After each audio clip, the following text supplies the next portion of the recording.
only thing we have to fear is in war, fear itself. there is no substitute for victory. Let us never negotiate out of fear. We stand undivided, forever united, fighting hand in hand for the liberty we've earned, for glory and honor, for our sons and daughters, ever mindful of the lessons we've learned. Let the torch of freedom burn.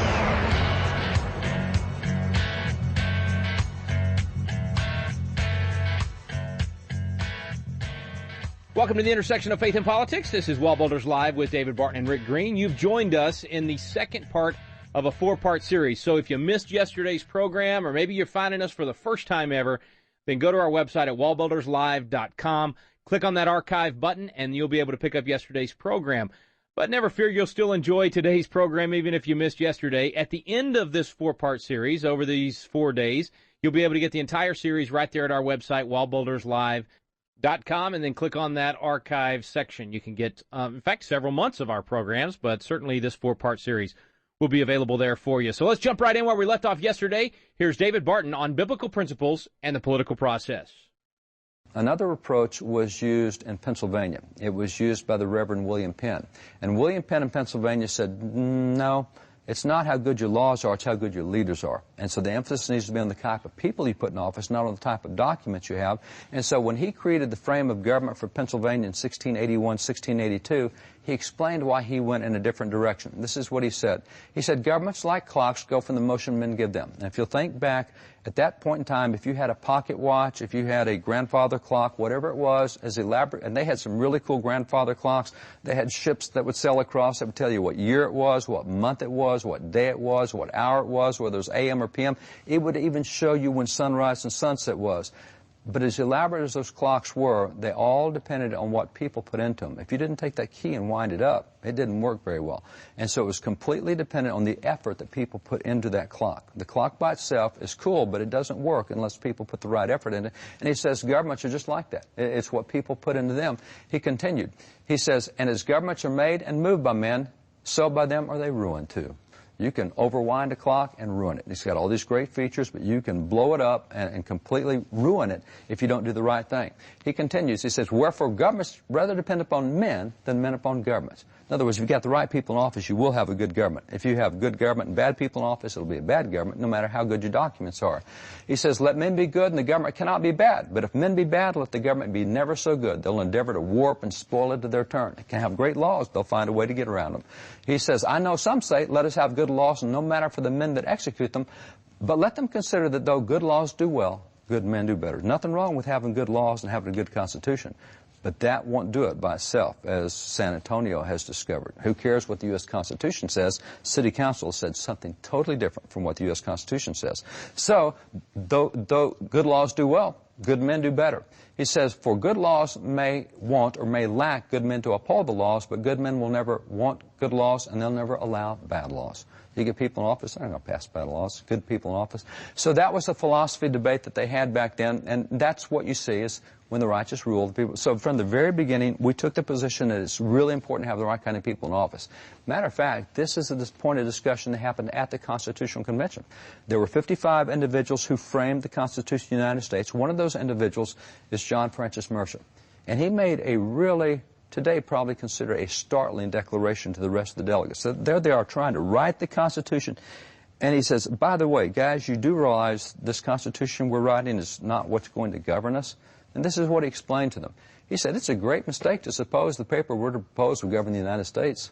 Well, what did they think they were doing? They thought they were writing a document to govern the nation. He said, guys, if you think the document's going to govern the nation, he said, you're dead wrong. He said, that's a big mistake. He says, it's the men that will bring into the government and the interest they have in maintaining it that will govern them. What the Constitution will do is show you how to get people elected to office. If you don't get the right kind of people in office, this document will be absolutely worthless. He said the paper will only mark out the mode and the form, men are the substance, and men must do the business. We're writing a Constitution here, but that won't ultimately be what governs America. It will be the people that you elect under that Constitution. They will be the keys. So this is a philosophy that was understood all the way through. It's a biblical philosophy, and it's something that, again, biblical thinking people and people of faith and Christians, you got to get a hold of today. If you don't understand how important leaders are in this process, and by the way, people say, I don't want to be politically involved. If you believe that, don't read the Bible, because the Bible is all into political involvement. Verses like this, passages like this, history like this, we believed all the way through the people of faith had a role in this. Now, as you move from that, this philosophy of the righteous rule of the people rejoice, if you start getting politically involved, people start thinking about political parties. I mean, that is invariably what comes up. And so let's talk about political parties for a minute. The problem we have today is there is such a partisanship in America, and two big primary parties, the Democrats and the Republicans, and there's 17 third parties of all types. You got Green, you got Libertarian, you've got Constitution, all these other parties. Let's just talk about political parties for a minute. And to do that, put aside all notions you have of what constitutes a political party. Don't think of in the modern term. Let's go back historically and look at what constitutes a political party and why they're created and what they do. And to do that, I want to take you back to an early government book that we used in the United States, a very popular government book. This particular edition is from 1843, but the Young American Book of Government and Law. It explains to young Americans, and by the way, we didn't wait till we were in high school to start teaching civics. This was elementary stuff. We started teaching government and law to kids at a very early level. If you think the Constitution is complicated, don't read old textbooks, because way back in 1828, we had elementary catechisms on the Constitution.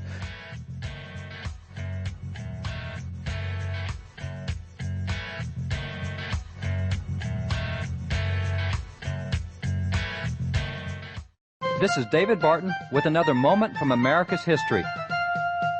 In the case Abingdon versus Shemp, the Supreme Court ruled that the Bible could no longer be an independent textbook in public school curriculum. Would our founding fathers have agreed? Benjamin Rush certainly would have disagreed. Benjamin Rush was a signer of the Declaration of Independence, and he was a leading educator of the day. In fact, he was the first founding father to call for free public schools.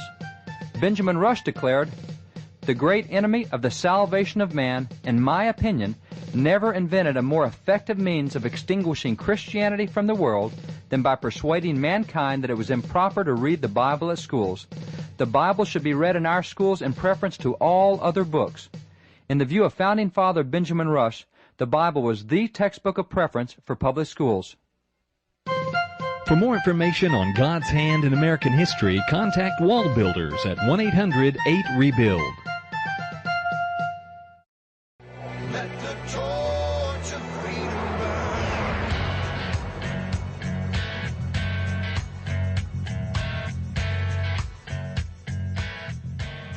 The questions we were asking elementary kids on the Constitution, most judges on the U.S. Supreme Court couldn't answer today. And we were doing this for elementary kids back then. So we started off teaching law and government because that's a big thing in the Bible. As a matter of fact, when the founders wrote the Declaration of Independence, they specifically said, and Richard Henry Lee, one of the signers of the Declaration, said, we, quote, copied the Declaration from John Locke's two treatises of government.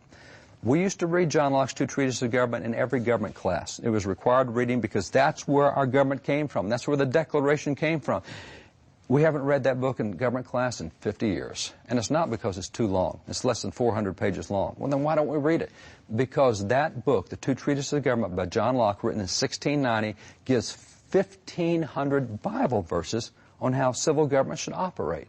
Oh my gosh, if we read that in school today, people might think that government is not as secular as we tell them it is. Well, that's exactly, you know, I've asked groups of pastors before, I said, name Bible verses you can think of on civil government. I've never gotten more than 5 in any group. There's a book with 1,500 Bible verses on it. So we've moved away from that knowledge of the Bible, but back then we used to tell our kids at the very beginning, hey, you need to know about Constitution and law and government because this is a big biblical subject. So look what they said in teaching these kids early on in America, way back in 1843 and for generations before and after, about political parties. Here's what they say about political parties. See up top? It says, political parties have existed in all free governments. They spring from the different views which different persons take of great questions affecting the public interest. Persons entertaining the same views will associate together and act together to carry the measures they approve and defeat those they condemn. So what happens is people say, hey, we want to move this forward, whether it's in San Antonio and they say we want to move the non-discrimination ordinance forward, or it's the pastors who say we don't want that ordinance going forward. You get a view, you get people who believe that view, you get together. It continues, it says, other persons entertaining opposite views will also associate together to counteract the operations of the first party thus founded. A political party is nothing but people who want to get together to enact a particular policy. But if you do that, there will be people who oppose that policy. There will always be at least two political parties on every issue because there's those that are for and against. So don't think of Democrats, Republicans. Think of quite frankly, those pastors who got together in San Antonio, they're now a political party because they're trying to move a particular policy forward. Well, those that don't want that policy forward, they're the other political party. So political party means absolutely nothing. Its name means nothing. It's there to exist a certain set of ideas, to advance a certain set of ideas. But there's a danger with parties as well. And if you look at the danger that we can have with political parties, I think this book explained it very well. It says, thus, one party always begats another. And as ambitious individuals are apt to put themselves at the head of these several parties and excite them against each other, there is usually a great deal of bitterness between them. It has often happened that persons have become so devoted to party as to forget their country, and in some instances, patriotism has been swallowed up in party spirit. Now, what happens is you forget the principles you're fighting for and start loving your party more than the principles for which you were founded. And that's what happens so often with political parties. That's where they get off track, and that's really where America is today in so many ways. Republicans, Democrats, any other party, they have a love for their party. Now, there's a lot of people in those parties who don't love the parties. They love the principles, want to advance principles. That's why you have a Democrat platform, a Republican platform, and a Libertarian platform. There are people who want to see that platform go forward, but there's others who love it. And George Washington warned us in 1796 in the most famous political address ever given by a president, his farewell address. He warned us that the greatest enemy to America was to love a political party more than you loved principles. Let me show you what George Washington said about this. This is from 1796. He said, let me warn you in the most solemn manner against the baneful effects of the spirit of party. In popular governments or in elected governments, it is truly their worst enemy. What, a political party is the worst enemy of free government? I thought you had to have political parties to move agendas forward. Yeah, but if you have a political party and start loving it, you're in trouble. He says the alternate domination of one faction or one party over another, sharpened by the spirit of revenge natural to party dissension, is itself a frightful despotism. He says the common and continual mischiefs of the spirit of party are sufficient to make it the interest and duty of a wise people to discourage and restrain it. He explained that if you love your party more than you love principles, that will destroy the nation. So we've always had political parties, and Washington wasn't opposed to a political party. He belonged to the Federalist Party. And by the way, kind of funny, George Washington belonged to the Federalist Party. You know what the other party was called back then? It was called the Anti-Federalist Party. How simple can you get? Well, whatever you guys are for, we're against. And that was the Federalists and the Anti-Federalists. Two opposite views, but that's the way parties always are. We get a little more sophisticated today, and we use different names, but they still exist to counteract each other because they have different worldviews. So you go back to what Washington said, and you look at what happens with political parties. They exist to advance a specific worldview, but you'll also find that while people may be within a party, they don't always agree with the worldview of that party. Individuals have their own worldview as well. That's why you'll find Democrats that are pro-life and you'll find Republicans that are pro-abortion. Now, they're kind of unusual in both of those parties to find a pro-life Democrat or pro-abortion, but they're there. And it's because they don't necessarily agree with what their party stands for. They've got their own set of worldviews as well, which is why it is absolute nonsense to say that nonpartisan means anything. It doesn't. Nonpartisan doesn't mean anything. People still have individual worldviews that they want to advance. Let me give you a great example. When we say nonpartisan, the first thing that should come to mind is federal judges, because they're nonpartisan. They're not there to help either party. Yeah, but anybody who believes federal judges are nonpartisan doesn't know anything about what goes on in real life. I'll give you an example. Let me just take one judge. This is Federal Judge Samuel Kent. Samuel Kent, federal judge, involved in an incident that happened in Santa Fe, Texas. Santa Fe, Texas is a little town outside of Galveston down on the Gulf Coast. And in that little town of Santa Fe, they had a school district. And in that school, as long as they'd been having athletic events, they had prayer over their athletic events. And as long as they'd been having graduations, they had prayer over their graduations. Well, somebody gets all ticked off. We don't want to hear somebody say the word God out loud.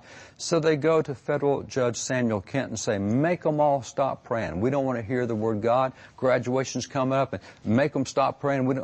Well, Judge Kent offers his ruling. Now, he's taken an oath to uphold the Constitution. We assume that he's read the Constitution.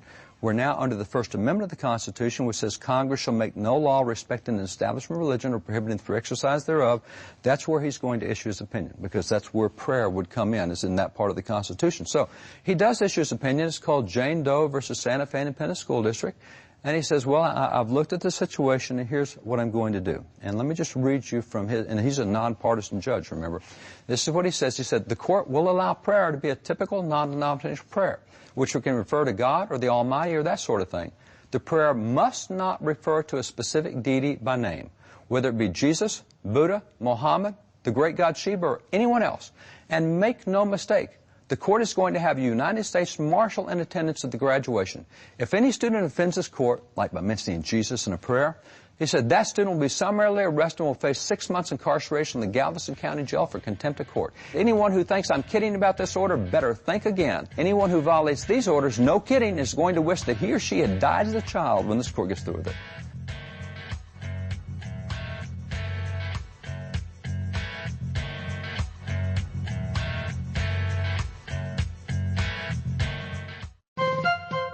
This is David Barton with another moment from America's history. Shortly after the American Revolution, America had become the envy of the world. It still remains a wonder of the modern world as 219 years later, America has become the longest ongoing constitutional republic in the history of the world. What was the foundation upon which our founding fathers established this great nation? According to John Adams, the foundation was Christianity. John Adams declared, the general principles on which the fathers achieved independence were the general principles of Christianity. Now I will avow that I then believed and now believe that those general principles of Christianity are as eternal and immutable as the existence and attributes of God. According to founding father John Adams, it was the principles of Christianity which formed the foundation for American government. For more information on God's hand in American history, contact WallBuilders at 1-800-8-REBUILD. Let the torch of freedom burn.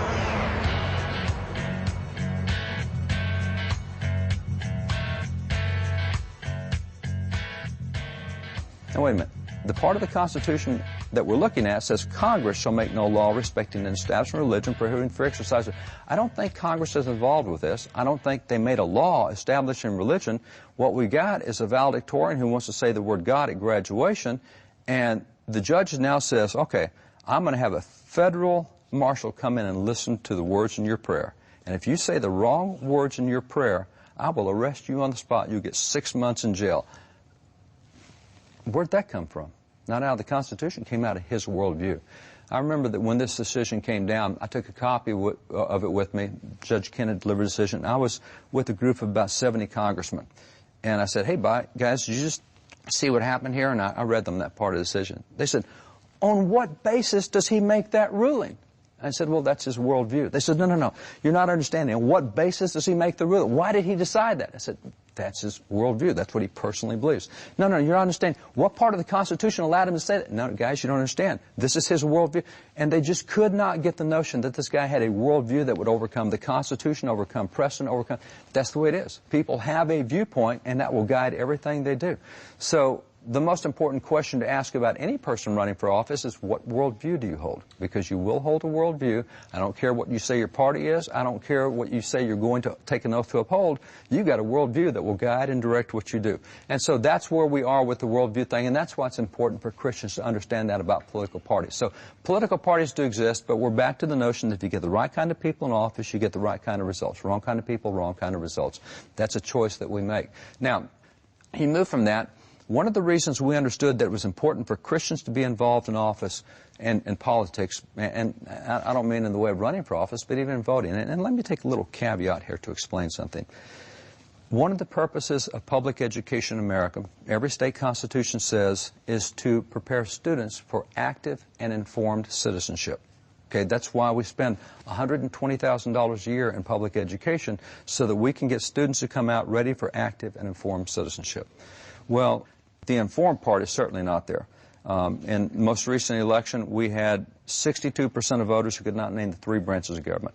So we spent $120,000, and you can't name the 3 branches of government. You don't even know what the Constitution says. So we're not doing the informed part. But let's go to the active part. You look at where America is right now. You have 67.1% of adults who are registered to vote. So what we have is we're coming out of government-run schools, and 1/3 of us say, I want nothing to do with this government, with this system, with the... So we're down to only 2/3 are registered to vote. Now, since 1980, in the last 35 years or so, in presidential elections, the turnout of that 67.1% is roughly about 53, 54%. So of the 67% there, we're voting half of that, which now means choosing the president is being done by 1 out of every 3 Americans. And since it only takes a majority to win the presidency, out of 33, 34% that do vote, you only need 16, 17% to win. So we're now down to 1 out of 6 Americans is who chooses the president of the United States. 5 out of 6 aren't making that choice. That's a real easy thing to change if we were to decide we wanted to get involved and vote. And quite frankly, Christians say they represent 78% of the nation. And that's the stats that are out there. Evangelicals are somewhere in the number of 120 million. If they ever decided they wanted to vote, we wouldn't have a culture war in America. If we just got Christians to go choose godly people for office, but they, at a higher rate than the general public, Christians say, I'm not going to get involved in this. Well, we're choosing, 1 out of 3 Americans is choosing the president. Let's go to an off-year election where we choose our governors and our senators and our rep, not choosing a president. Now we're down to only 1 out of every 4 Americans votes in choosing governors. And then when we get to a city council election like San Antonio and these other cities who have non-discrimination ordinances, out of the 67% that are registered to vote, only 3% actually do vote, which means only 2% of total adult Americans vote in a city council election. So you get a city council that is elected by only 2% of the adult Americans in that city. And you get the policies you get. That's why if Christians would learn that, no, when the righteous rule, the people rejoice. If I get involved, I can make a difference. It's really easy at the city level especially. Founding fathers understood this. Benjamin Rush, John Adams called him one of the 3 most notable founding fathers. He signed the Declaration. He ratified the Constitution. He served in 3 presidential administrations. He's the father of American medicine. He started the first black denomination in America, helped found it. He's a huge civil rights leader. He did the first faith-based prison reform in America. He started the Sunday school movement. He started the first Bible Society. He started 5 universities. He's the first professor of chemistry in the United States, wrote the first chemistry textbook for psychiatry. Guy's unbelievable. He's also called the father of public schools under the Constitution.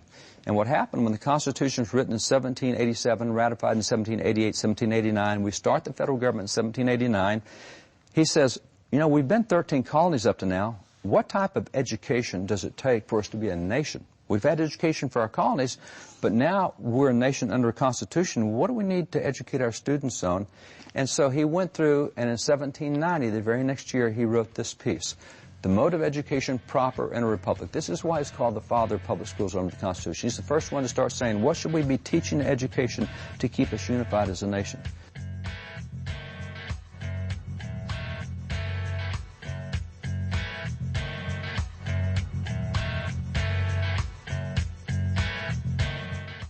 Have you ever wanted to learn more about the United States Constitution but just felt like, man, the classes are boring, or it's just that old language from 200 years ago, or I don't know where to start? People want to know, but it gets frustrating because you don't know where to look for truth about the Constitution either. Well, we've got a special program for you available now called Constitution Alive with David Barton and Rick Green, and it's actually a teaching done on the Constitution at Independence Hall in the very room where the Constitution was framed. We take you both to Philadelphia, the cradle of liberty in Independence Hall, and to the WallBuilders Library, where David Barton brings the history to life to teach the original intent of our founding fathers. We call it the Quick Start Guide to the Constitution because in just a few hours through these videos, you will learn the Citizen's Guide to America's Constitution. You'll learn what you need to do to help save our constitutional republic. It's fun, it's entertaining, and it's going to inspire you to do your part to preserve freedom for future generations. It's called Constitution Alive with David Barton and Rick Green. You can find out more information on our website now at wallbuilders.com. Let the torch of freedom burn.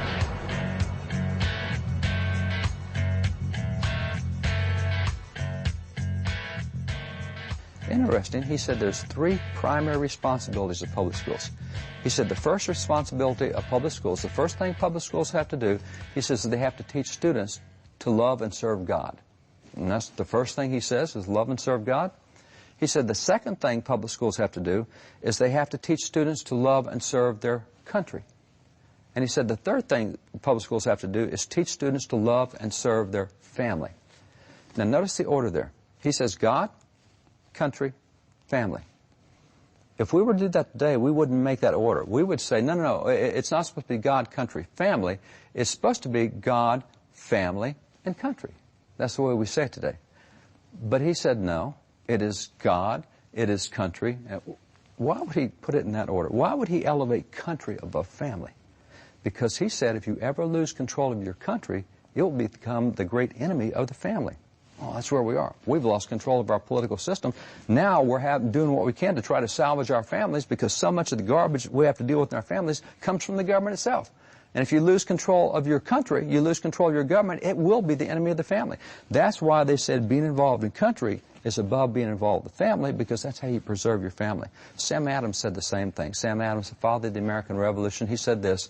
He says, every citizen will see, and I hope be deeply impressed with the sense of it, how exceedingly important it is to himself and how intimately the welfare of his children is connected with it. He said, now, you need to understand this is important for you, but it's really important for your kids, that those who are to have a share in making as well as in judging and executing the law should be men of singular wisdom and integrity. Out of time for today, folks. That was David Barton on biblical principles and the political process. It was actually part 2 in a 4-part series. So stay with us tomorrow and the day after that for the conclusion of biblical principles and the political process. The DVD is available online at wallbuilders.com, or you can go to wallbuilderslive.com to the archive section, and you'll be able to get the entire 4-part series when we finish airing it this week. If you tuned in today for the first time, then you can get on that website right now in that archive section and get yesterday's program and today's complete program. But be sure and join us tomorrow. We'll pick up with part 3 of biblical principles and the political process. You've been listening to WallBuilders Live with David Barton and Rick Green. We stand undivided.